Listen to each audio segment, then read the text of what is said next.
The Quran is a miracle. Nothing else like the Quran has ever been produced. The Quran is the strongest proof that Muhammad was a true prophet. We hear these claims made quite often, but do we truly understand them? What makes the Quran so otherworldly? Why is the Quran a miracle? There are many reasons, but for now, let's explore three big ones. Reason number one, the Quran is a literary masterpiece. So what, you might ask? There are lots of great works of literature in the world. This is true, but there's something different going on here. How many literary masterpieces do you know that were first conveyed by an illiterate person? How many of them were spontaneously created in response to unscripted questions without a drop in linguistic quality? How many verses were recited in a culture with such strong oral tradition that the poets were prized above all others, yet the poets of that time were unable to mimic or improve upon them? The Quran accomplished all of these things.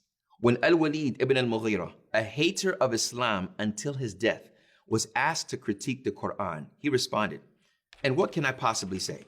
There is not a single man among you who is more versed in poetry than I or in prose. And by God, what he says bears no resemblance to any of these things. By God, his statement which he utters has a sweetness to it, and a charm hovers over it. Its highest parts are fruitful, and its depths gush forth without end." Reason number two, the Quran contains historical information that could not have been known at the time of revelation. It's common to argue that many of the historical narrations in the Quran were taken from the Bible. While it's true that both holy books tell the same stories, there is a key difference.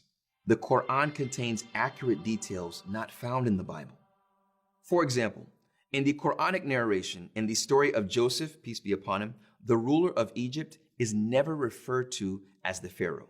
In the biblical version of the same story, the ruler is called the Pharaoh. Why is this significant?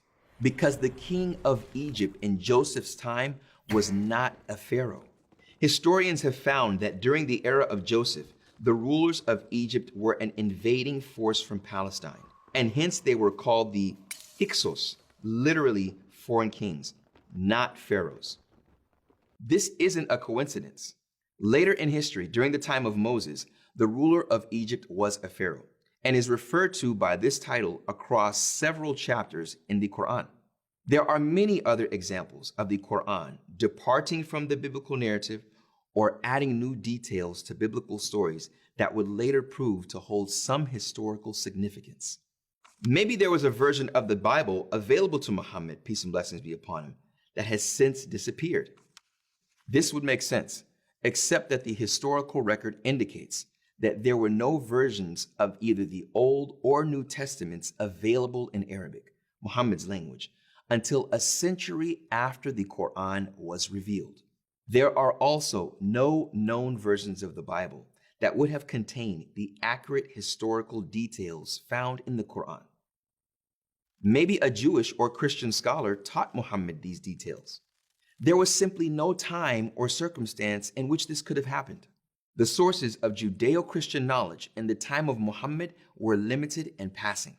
But the volume and accuracy of what the Prophet, peace and blessings be upon him, taught could only be attained through decades of apprenticeship that would be impossible to hide. They certainly couldn't have come from a few short encounters. Reason number three, the Quran has been preserved in its original form.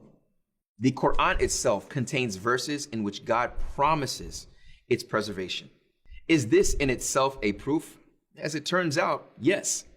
After a millennium and a half, today's Quran perfectly matches with the Uthmanic Codex, the full text of the Quran that was compiled by the Prophet, peace and blessings be upon him's companions.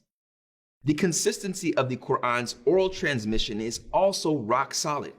Every oral recitation all over the globe is consistent with every other oral recitation, and they are also compatible with the written form of the Quran. As we have seen with the Bible, this is extremely unlikely to happen on its own. Historical texts are often edited, lost, changed, forgotten, or otherwise altered by human intervention over the course of history. With all this information in mind, then, is it possible that an illiterate man from 7th century Arabia could create a linguistic masterpiece with intricate details of lost knowledge and complex theology that has lasted unaltered for over 1,000 years? Of course not. What we see in the revelation and preservation of the Quran is the divine at work. Is it not sufficient for them that we reveal to you the book which is recited to them? Indeed, and that is a mercy and reminder for a people who believe. With this then, let us conclude that the Quran is indeed a miracle.